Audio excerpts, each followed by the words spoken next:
ಕಾದು ತಾಳ್ಮೆಯಿಂದ ಇರಬೇಕು ಅನ್ನುವಂಥ ಮಾತನ್ನ ಹೇಳಿದಂಥ ನಿರ್ಮಾಪಕ ಉಮಾಪತಿಯವರೀಗ ಮತ್ತೊಂದು ಟಾಂಗನ ದರ್ಶನ್ ಅವರಿಗೆ ನೀಡಿದ್ದಾರೆ. ಏನು ಹೇಳಿದ್ದಾರೆ ಈ ಬಾರಿ ದರ್ಶನ್ ಅವರಿಗೆ ಉಮಾಪತಿಯವರು ನೋಡೋಣ. ದರ್ಶನ್ ಅರೆಸ್ಟ್ ಬಗ್ಗೆ ರಾಬರ್ಟ್ ನಿರ್ಮಾಪಕ ಉಮಾಪತಿ ಮಾತನಾಡಿದ್ದಾರೆ. ದೇವರಂತಹ ಮನುಷ್ಯ, ನಾಯಿಯಂಥ ಬುದ್ಧಿ. ಬೆಳಗ್ಗೆ 6 ಗಂಟೆಯ ನಂತರ ಗುಡ್ ಮ್ಯಾನ್, ಸಂಜೆ 6 ಗಂಟೆಯ ನಂತರ ಬ್ಯಾಡ್ ಮ್ಯಾನ್. ಚಟ್ಟ ಏರಿಸುವಂತೆ ಆಗಬಾರದು. ಕೊಲೆ ಪ್ರಕರಣದ ಅಕ್ಷಮ್ಯ ಅಪರಾಧ. ಎಷ್ಟೇ ಬೇಡಿಕೊಂಡ್ರೂ ಬಿಡ್ಲಿಲ್ಲ. ಕರೆಂಟ್ ಶಾಕ್ ಅಂತ ನೋಡಿದೆ. ಇದೆಲ್ಲ ನೋಡಿದ್ರೆ ಸಾಯಿಸಬೇಕು ಅಂತಾನೆ ಕರೆತಂದಿದ್ರ ಅನಿಸುತ್ತೆ ಅಂತ ಪಬ್ಲಿಕ್ ಟಿವಿಗೆ ನಿರ್ಮಾಪಕ ಉಮಾಪತಿಯವರು ಹೇಳಿಕೆಯನ್ನ ಕೊಟ್ಟಿದ್ದಾರೆ. ಸೊ ಬೆಳಗ್ಗೆ 6 ಗಂಟೆಯ ನಂತರ ಗುಡ್ ಮ್ಯಾನ್, ಸಂಜೆ 6 ಗಂಟೆಯ ನಂತರ ಬ್ಯಾಡ್ ಮ್ಯಾನ್ ಅಂತ ರಾಬರ್ಟ್ ನಿರ್ಮಾಪಕ ಉಮಾಪತಿಯವರು ಮಾತನಾಡಿದ್ದಾರೆ. ದೇವರಂಥ ಮನುಷ್ಯ, ನಾಯಿಯಂಥ ಬುದ್ಧಿ ಅಂತ ಉಮಾಪತಿಯವರು ಬಳಕೆ ಮಾಡಿರುವಂತಹ ಶಬ್ದ. ಅಗೇನ್ ರಿಪೀಟ್, ದೇವರಂಥ ಮನುಷ್ಯ, ನಾಯಿಯಂಥ ಬುದ್ಧಿ. ಬೆಳಗ್ಗೆ 6 ಗಂಟೆ ನಂತರ ಗುಡ್ ಮ್ಯಾನ್, ಸಂಜೆ 6 ಗಂಟೆ ನಂತರ ಬ್ಯಾಡ್ ಮ್ಯಾನ್. ಇದು ಹತ್ತಿರದಿಂದ ನೋಡಿರುವಂಥ ಉಮಾಪತಿಯವರು ಆಡಿರುವಂತಹ ಮಾತು. ಚಟ್ಟಕ್ಕೆ ಏರಿಸಬಾರದು ಅನ್ನುವಂಥ ಶಬ್ದವನ್ನ ಬಳಕೆ ಮಾಡಿಕೊಂಡಿದ್ದಾರೆ. ಹಾಗಿದ್ರೆ ಉಮಾಪತಿಯವರು ಏನು ಮಾತನಾಡಿದ್ದಾರೆ ಪಬ್ಲಿಕ್ ಟಿವಿ ಜೊತೆಗೆ ಎಕ್ಸ್ಕ್ಲೂಸಿವ್ ಆಗಿ ಅನ್ನುವಂಥದ್ದನ್ನು ಕೂಡ ನಿಮಗೆ ತೋರಿಸ್ತೀವಿ. ಅವ್ರು ಏನು ಮಾತನಾಡಿದ್ದಾರೆ ಅನ್ನೋದನ್ನ. ಎಷ್ಟೇ ಬೇಡಿಕೊಂಡ್ರು ಬಿಡಲಿಲ್ಲ.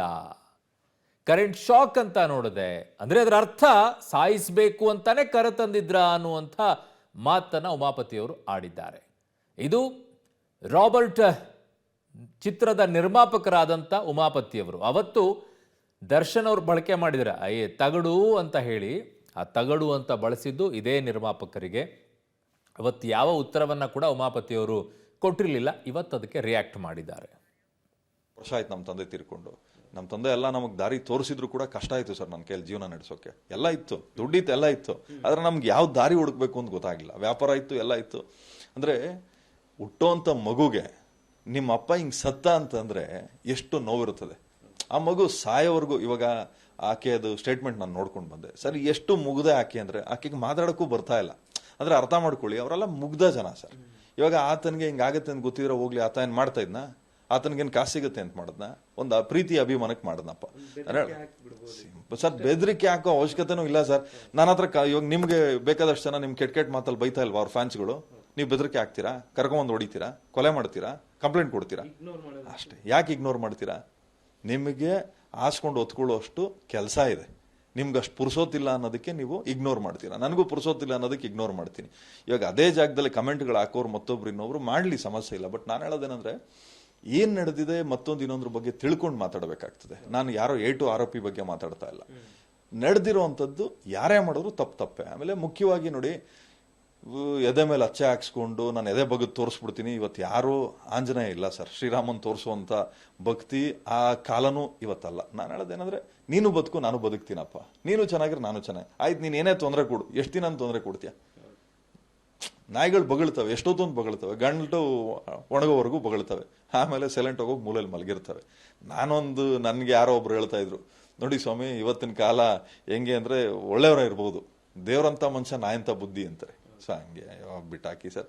ಇವಾಗ ನೋಡಿ, ತಪ್ಪು ಮಾಡಿರೋರು ಯಾವತ್ತು ಕಾನೂನು ಚೌಕಟ್ಟಿನಲ್ಲಿ ಶಿಕ್ಷೆ ಅನುಭವಿಸ್ಲೇಬೇಕಾಗ್ತದೆ. ವೆರಿ ವ್ಯಾಲಿಡ್ ಪಾಯಿಂಟ್ ಅದು ಉಮಾಪತಿಯವರು ಹೇಳ್ತಾ ಇರುವಂಥದ್ದು. ಕಮೆಂಟ್ ಈಗ ಸಾವಿರಾರು ಜನ ಮಾಡ್ತಾರೆ.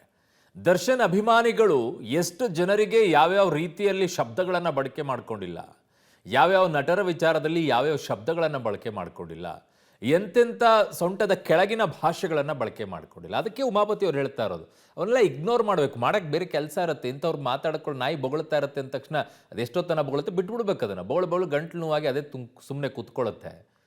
ಇಟ್ಸ್ ಅ ವ್ಯಾಲಿಡ್ ಪಾಯಿಂಟ್ ಅದು. ಈಗಿರುವಂಥ ಸೋಷಿಯಲ್ ಮೀಡಿಯಾಗಳಲ್ಲಿ ಬಾಯಿಗೆ ಬಂದಂಗೆ ಬಿಲೋ ದಿ ಬೆಲ್ಟ್ ಮಾತನಾಡುವಂಥ, ಸೊಂಟದ ಕೆಳಗಡೆ ಬಳಕೆ ಮಾಡುವಂಥ ಶಬ್ದಗಳಿಗೇನು ಕೊರತೆ ಇಲ್ಲ. ಅಂಥ ಕಮೆಂಟ್ ಮಾಡುವಂಥವ್ರು ಯೋಚನೆ ಮಾಡಬೇಕು ಮುಂದೆ ಏನಾಗುತ್ತೆ ಅಂತ ಹೇಳಿ. ಹಾಗಾಗಿ ಕಮೆಂಟ್ ಮಾಡೋರು ಬಿಟ್ಬಿಡ್ಬೇಕು. ಅವ್ರಿಗೆ ಇರೋದು ಪುರ್ಸತ್ ಇರುತ್ತೆ, ಮಾಡ್ಕೊಂತ ಕೂತ್ಕೊಳ್ತಾರೆ. ನಮಗೆ ಆ ಪುರ್ಸತ್ ಇರೋದಿಲ್ಲ, ನಮಗೆ ಮಾಡೋಕ್ಕೆ ಬೇಜಾನ್ ಕೆಲಸ ಇರುತ್ತೆ.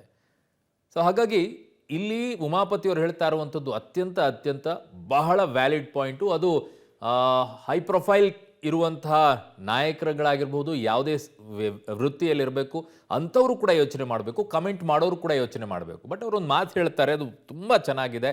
ದೇವರಂಥ ಮನುಷ್ಯ ಆದರೆ ನಾಯಿ ಅಂಥ ಬುದ್ಧಿ.